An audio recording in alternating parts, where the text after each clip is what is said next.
अमित मियां शाह और नरेंद्र मियां मोदी, ये असली जनाब है। इतनी चिंता गरीब मुसलमानों की बैरिस्टर मोहम्मद अली जिन्ना ने भी नहीं की थी उस वक्त। ये जो बिल है उससे हिंदुत्व का कोई संबंध नहीं। ये पूरा बिल है भ्रष्टाचार को लीगल फ्रेमवर्क में बिठाने के लिए बिल लाया है। एकनाथ शिंदे गुट के जो लोग हैं वो एक डरपोक ग्रुप है, डरपोक। उनको डरा धमकाकर पार्टी छोड़ने के लिए मजबूर किया था। वो आज भी वो डरे हुए, आज भी डरे हुए हैं। आप उनकी बॉडी लैंग्वेज देखो, क्या होगा क्या नहीं होगा, ऐसे डरे डरे हुए घूमते हैं। हम ओरिजिनल शिवसेना, बाला साहब ठाकरे जी की शिवसेना के सदस्य हैं। हमारे पर कोई दबाव नहीं डाल सकता। जब ये लोग पार्टी छोड़कर जा रहे थे तब भी दबाव था ना, तब भी दबाव था हमारे ऊपर। जो आज जो हमारे सांसद है या एमएलए आज जो है उनके ऊपर दबाव था, तब हम दबाव में नहीं झुके, तब हम डट कर खड़े रहे। तो आप कौन हमारे पे दबाव डालेगा? किसकी हिम्मत है? हमने एक निर्णय लिया जो in the interest of nation, राष्ट्रीय एकता, और हमने जो वोट किया है बिल के खिलाफ, मैं मानता हूं ये जो बिल है उससे हिंदुत्व का कोई संबंध नहीं है। ये लोग लगा रहे हैं, उसमें क्या संबंध है हिंदुत्व का, मुझे बताइए।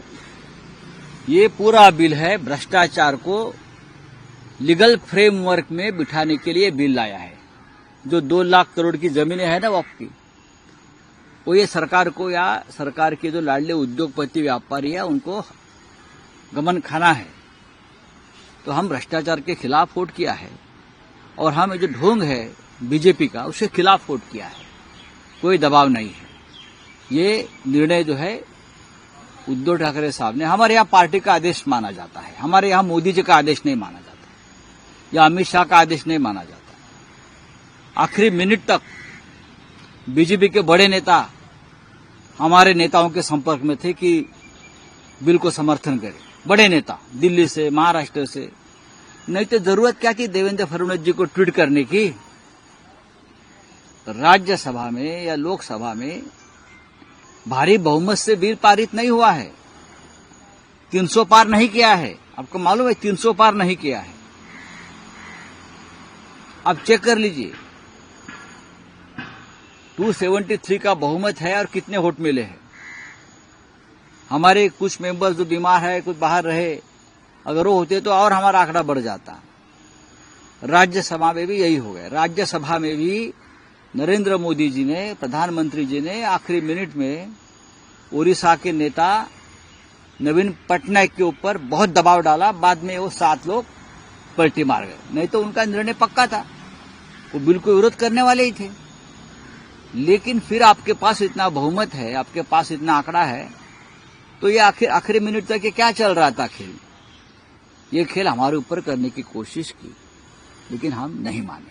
सर, शिवसेना एकनाथ शिंदे गट की तरफ से ये भी कहा गया कि ये समर्थन करने के बाद, वक्फ बिल के समर्थन करने के बाद मुसलमान खुश हो गए और अब उद्धव ठाकरे को जनाब उद्धव ठाकरे कहा जा रहा है।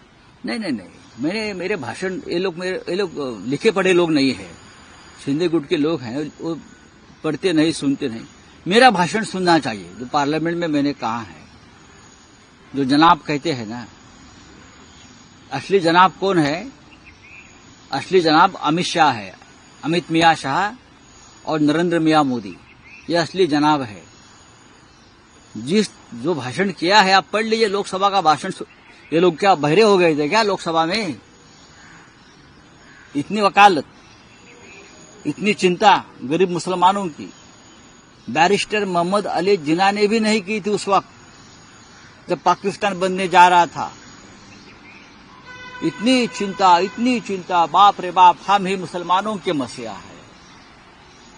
तो मैंने कहा कि मेरे जैसे आदमी को लगा कि बैरिस्टर जिन्ना की जो रूह आत्मा है वो कब्र से उठकर उनके शरीर में घुस गई, मोदी और शाह जी को।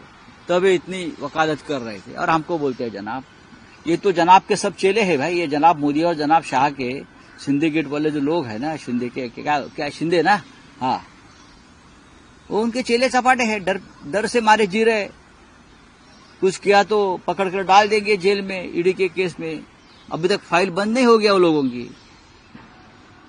ये जो डरपोक लोग हैं, उसने मर्दों के साथ बात नहीं लड़ानी चाहिए। सर, बिल को लेकर सुप्रीम कोर्ट में चैलेंज किया गया, आपको लगता है ठीक है, अब एक कानून आपकी पार्टी भी जाएगी? नहीं, हमने हमारा काम कर दिया है। हमको जो कहना था, हमको जो बोलना था, हमको जो निर्णय लेना था, हमने लिया है। अब हमारे लिए ये फाइल बंद हो गई है।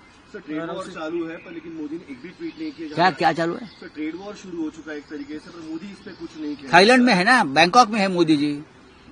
बैंकॉक में उनका ब्रेन का मसाज हो रहा है। ब्रेन का मसाज होता है, ब्रेन का ये जो होता है ना, वहां जाकर फ्रेश लगता है लोगों को। बैंकॉक, तो बैंकॉक टूर पे है मोदी जी, तो उनके अंदर भक्त वो बैंकॉक के ट्वीट कर रहे हैं ना। ट्रेड वॉर चल रहा है, 26% टैरिफ लगाया है। यहाँ का उद्योग, यहाँ का शेयर बाजार, यहाँ का रुपया, मैंने कहा यहाँ का जो रुपया है गिरा नहीं, अब गिरकर मर चुका है। प्रभातखबर.com, विश्वास वही, रफ्तार नहीं।